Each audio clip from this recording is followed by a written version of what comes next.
Welcome back to my channel Goa master कपलमध्ये तुमचं स्वागत आहे. आज माझी मॉर्निंगपासून लई तब्येत बिघडली होती, म्हणजे विकनेसमुळे शाळेत ते, आणि मी काय खाल्ली नव्हती म्हणून मॉर्निंगपासून म्हणूनच. आणि आज माझा घरचा गॅस संपला आणि स्वयंपाक पण राहिला, आणि अर्ध स्वयंपाक केलं होतं, अर्ध राहिला. आज माझे घरचे पाहुणे पण आले होते, घरी, बट ते तसंच गेलं उपाशी, काय खाल्लं नाही बाबा. मला बरं नाही वाटलं, राहू दे म्हटलं, तसं काय करायचं. आता बघू आता किती दिवसात सिलेंडर भेटते ते, आज मॅनेज करायला हवं ना.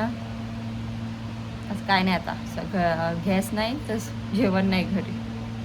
आणि तुम्हाला काहीतरी सांगते, मी प्रेग्नेंट असल्यामुळे ना माझं नवरा इतकं मला हेल्प करतो ना, खरंच शब्द नाही सांगत. मी कॅप्चर केला आहे मुमेंट, मला शेअर करणार ते कॅप्चर मुमेंट मी. आणि मी त्याला म्हटलं होतं भांडी नको घासू नाही म्हणून राहिला. मी घासतो ना, तुझी तब्येत बिघडली आहे म्हणून राहिला मला, मी घासतो.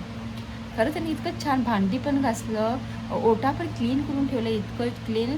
आणि कपडे पण धुवून टाकले होते, एक बालदी कपडे होतं.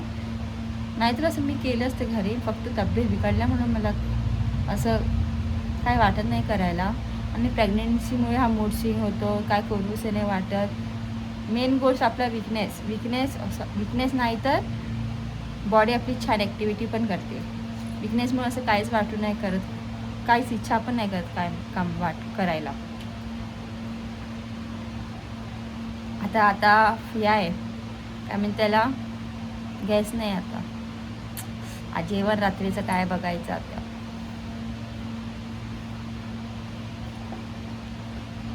बघू आता काय पुढे तुम्हाला सांगणार मी काय होते काय नाही.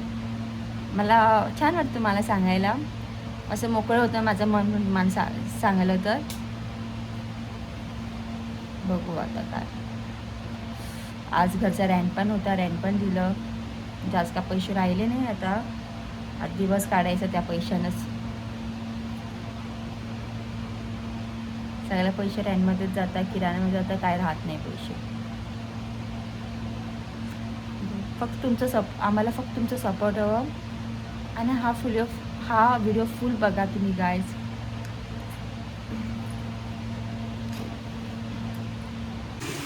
मी त्याला म्हणत होती नको घासू भांडी, तर स्वतः घासत होता भांडी. लय सारे भांडे होते, पाहुणे आले होते ना म्हणून घरी, पण ते उपाशी गेले पाहुणे आमचं. आणखी किती छान घासला आहे बघ भांडी तो.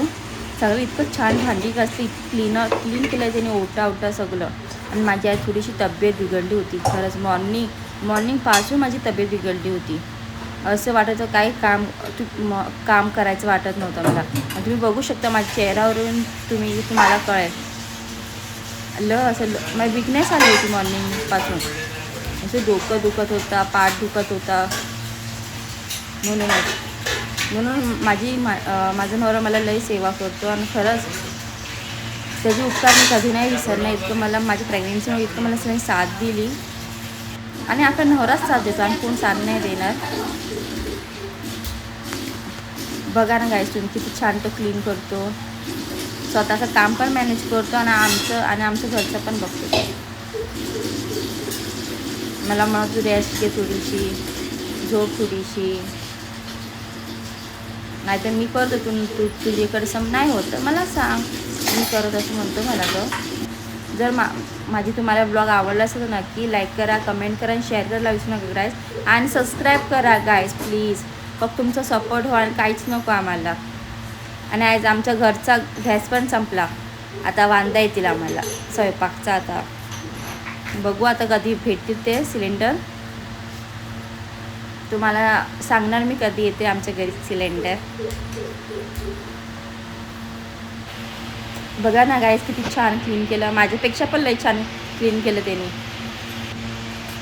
बाय गाईस, कमेंट करा, लाईक करा, सबस्क्राईब करा विसरू नका गाईस.